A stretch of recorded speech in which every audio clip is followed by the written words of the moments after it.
Good afternoon to you. Mark Sudduth, HurricaneTrack.com, here with your off-season edition of the Hurricane Outlook and discussion continuing into mid-March and beyond. Happy Thursday afternoon to you. I returned from New Jersey night before last, and now getting back in the office and trying to catch up on some sleep.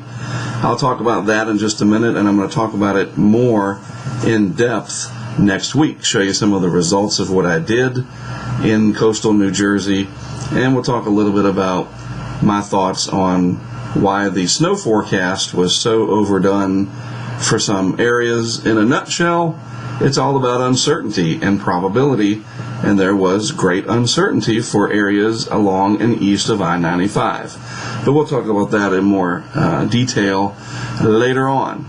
For now, we have the sea surface temperature anomalies. We'll start off with that for this afternoon's discussion. This is the latest updated today, the 16th of March, and you notice a little bit of warming here in the eastern Pacific, some cooler waters compared to normal in the central Pacific, and then the Atlantic basin. Now, this is kind of interesting to me. We don't have a very warm subtropical Atlantic up here. This is right where it should be, or slightly cooler, as evidenced by these blue patches showing up. And then down in the deep tropics, a fairly decent area of warmer than normal sea surface temperatures showing up across parts of the MDR, the main development region.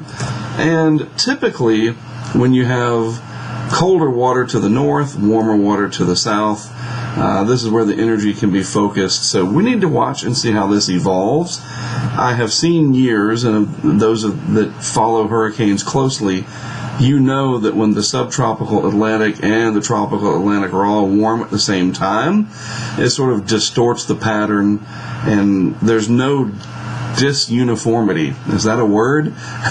Another way to look at it is the water temperature profile from south to north, from near the equator down here all the way into the northern latitudes, sometimes can be fairly uniform.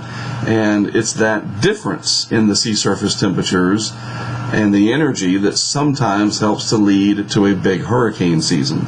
Sometimes. Remember, this is never going to be cut and dry where we know exactly what's going to happen even weeks out. I say never, maybe another 25 to 50 years. But when I start to see this warming to an extent of the deep tropics, and then colder temperatures up here in the subtropics, and of course the very warm Gulf of Mexico, and that's generally separate than what we have out going on here.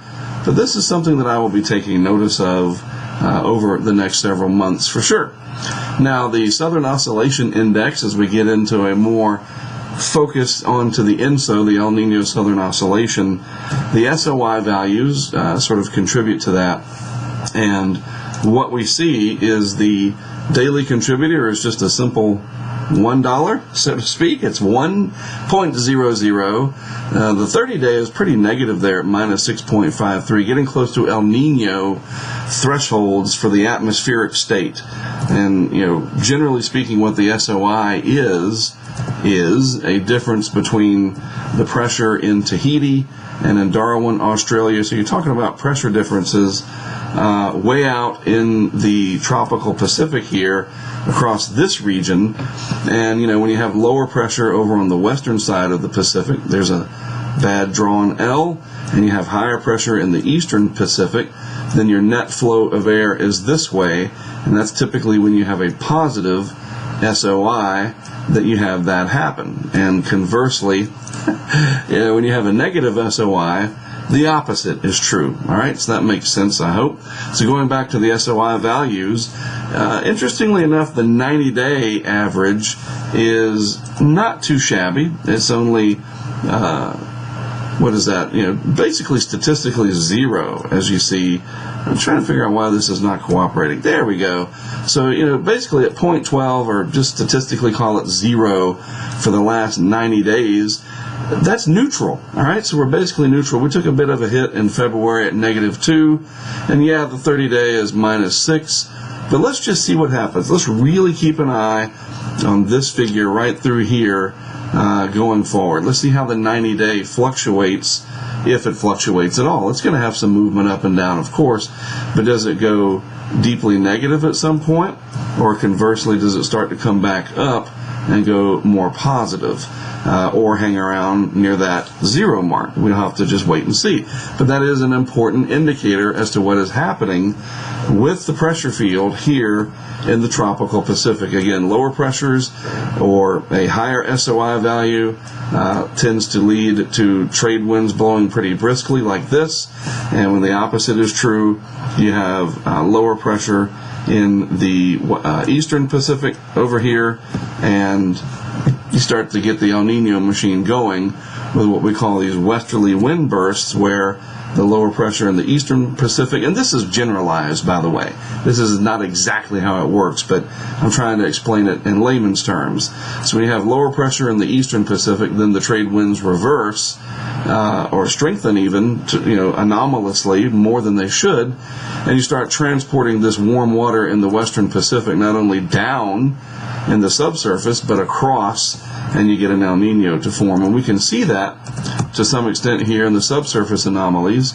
And this just updated recently. It's a few days old now, March the 9th. But again, you see this bowl of neutral in here at the top of the chart. Again, this is the surface of the Pacific. This is 450 meters deep. And these anomalies are positive. Any blues in there are negative. And we'll wait for this to update again. It's done so every week to 10 days or so. But this still not showing me anything that says significant El Nino is coming on. Now, the IRI, International Research Institute, and the Climate Prediction Center just released their mid-March probabilities here for the state of the ENSO, El Nino Southern Oscillation. And it's kind of weird that we really rapidly go from strong signal for neutral conditions, which is the green, to a really quick drop-off in neutral and a ramping up of El Nino conditions. And that's got to be coming from somewhere. Maybe some of the models are heavily weighted and skewing this a little bit, because this is a big change from what we saw on the last time we looked at this just a couple of weeks ago, when the chart was updated based on early March or mid-February or whatever it was. All of these probabilities now getting up there above 60%, approaching 70% for there to be an El Nino. And this is the time frame that we're most interested in, August, September, October here. And, it's knocking on the door there of 70%. But I think something is skewing this, and assuming that the European, the ECMWF seasonal forecast is weighted in here, it's showing a pretty aggressive turn towards El Nino, and I just don't see it. And I'm trying to be objective.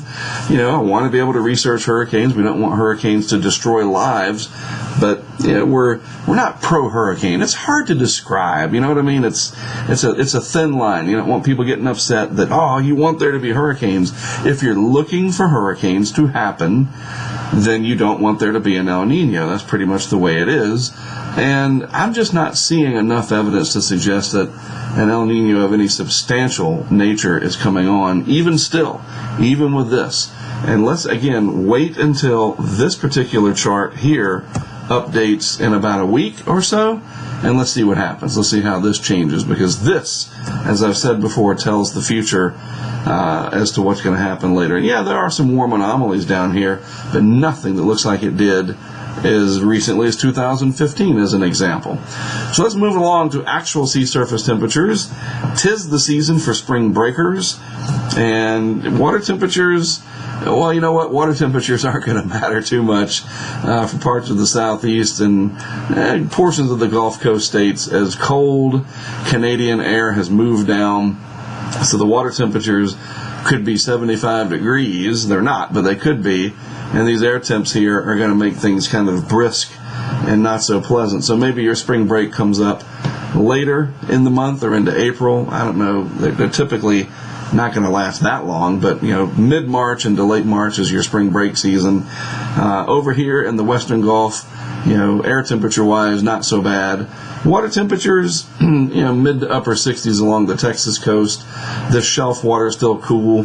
But down here in the Loop Current region and parts of the Bay of Campeche, water temperatures definitely starting to warm, as we would expect. The sun angle higher and the incoming solar radiation, what we call insolation, increasing. So we're increasing the water temps along the east coast of the United States. Now I'm going to give you just a little sneak preview as to what I'm going to talk about next week with that storm. The Weather Channel referred to it as Stella. We're not going to get into, they shouldn't name winter storms. That's their business. I'm just telling you what they called it. And everybody else, the Weather Service, just referred to it as, I guess, the blizzard of 2017 or something. I don't know if that was an official hashtag from the Weather Service, but nevertheless, that's the storm we're talking about, the recent big one. And I will add, maybe that's a good reason to have a uniform naming process for these, like they do in Europe. Okay, they do name the storms on an official basis in the UK and parts of Europe proper. So just something to think about. Don't get mad at me. It might not be a bad idea, especially when you get these big impact events. Story for another day, though, right? So as it were, that storm system formed over the eastern part of North Carolina, moved very close, and then took off like that, roughly. And you know what? These water temperatures in here are a little bit warmer than they should be. Let's just go back to that map real quick. The western Atlantic, look at that, folks. I mean, come on. All that warm water compared to where it should be. Some of those anomalies in there, 4, 5, 6 degrees Celsius above the long-term average. It just seems to me that this was a setup when you have a low-pressure area moving that close to the coast, hugging the coast like that. The track was closer, and it advects all that warm air inland. That, you're going to get shafted here along the coastal plain. But again, we'll talk about that later. But right now, water temperatures, like I said, they're warmer than they should be. You can clearly see the outline of the Gulf Stream moving up along the western Atlantic. This hasn't changed at all. And once we get into hurricane season, it'll really start to matter. All right. This is neat. This is just sort of a afterthought of that winter storm. All of this you see here, this white coloring on the ground. Let's see if we can highlight it. This is all snow cover, and you can clearly see that line of demarcation. There's a little bit more down here in Maryland and Delaware, and then it cuts northwest from there and then down the Appalachians and so forth. And so that's it. You can see, take that away, there's your area that got robbed the most. I don't want to laugh at the snow lovers, but man, that was rough. It really was. I was along the coast of New Jersey up here, and as I left Atlantic City and went back down, something like that, Tuesday, whatever it was, there was a lot of ice in here. So there was some ice storm action in and around Philly. It was just ugly. And do you really want 30 inches of snow? I guess some people do. I'd still be up there probably if that happened, and at least I got to get home. That's always good. But this is what it looks like after the big snows, and you can see the outline of some of the shapes of the geologic features. Look at these lakes up here. That's really cool. These dark lines, those are your lakes, all right? Those little tiny lakes up there. Do they call those the Finger Lakes? You think I would know that, being a geography degree holder. I don't know everything. Between me and my brother, we do that, so we got it covered. A little humor for you. But look at the lakes up there. They show up. This is a visible satellite image, too. This is not infrared. But you can see some of the different features in here that pop out against the snow cover in the background.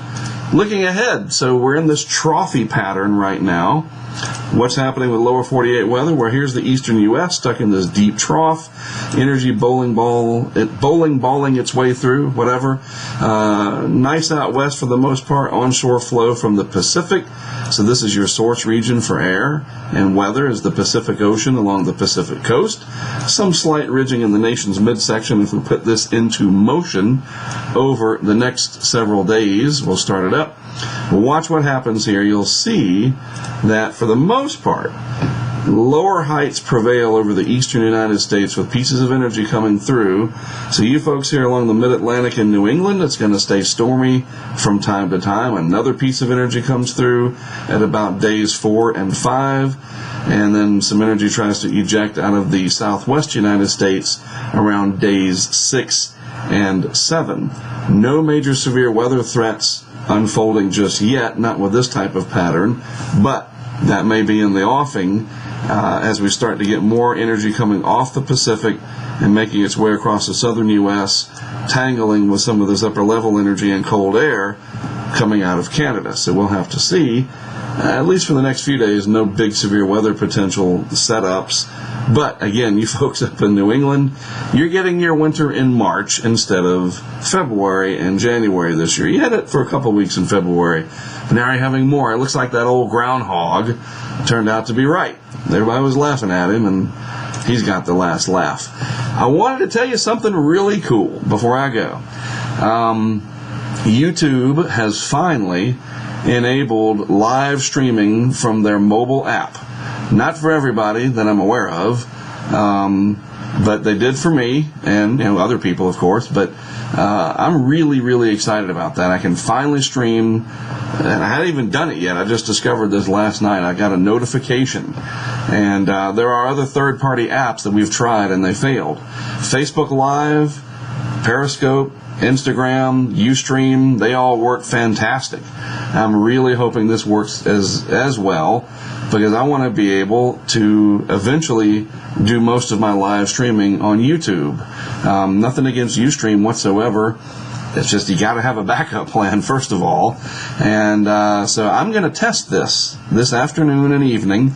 I have a business meeting up in the Raleigh-Durham area with our programmer that handles all of our development of hardware and software writing. He writes the software for the hardware, and we're working on some neat things for this year. And I got to meet with him for dinner and talk about things and give him some equipment to start working on. And I figured, hey, I'm going to put the iPhone, I have a spare 5S in my little holder, whatever it is, on the dashboard of the Tahoe there, and stream live up to Raleigh and just see if it works like I hope it does. So you'll see as well as I do. Everything else up to this point hasn't worked, but those weren't from YouTube proper. This is. So I'm excited. This could be big. At least we can start streaming from the vehicle and what we call our everywhere cam this season on YouTube Live. I think that would be fantastic. So if you get an alert later, that's me, and hopefully it'll work. I'll be streaming, like I said, on an older iPhone 5S using a mobile hotspot for the internet, and that way I can monitor things on my active iPhone SE. All right? It's nice to have spare iPhones, isn't it? Everybody should be so lucky. I just figure after I activate a new one, I keep the old one, and I might be able to use it for something. That's always a good idea. Hey, look, I ran a long time today, but hey, there's a lot to talk about, and I'm kind of jazzed up about things. A lot of stuff happening. We're close to the hurricane season. Well, close enough. 86, 87 days, maybe less. So we're getting there, all right? So, yeah, it's time to start thinking about it, and we are definitely doing that with some of the things that we're testing, and I'm excited. We'll see what happens with it. So keep your fingers crossed that the YouTube Live test works well. I hope it does, because that could be a great new beginning for something exciting as we go forward. Thanks for tuning in, as always. Have a great rest of your Thursday afternoon. Again, I'm Mark Sudduth for HurricaneTrack.com, and I'll talk to you again early next week. And, of course, tonight, this afternoon, I got to do the whole sign-off again this afternoon as I do my test on the way to Raleigh. I'll see you then.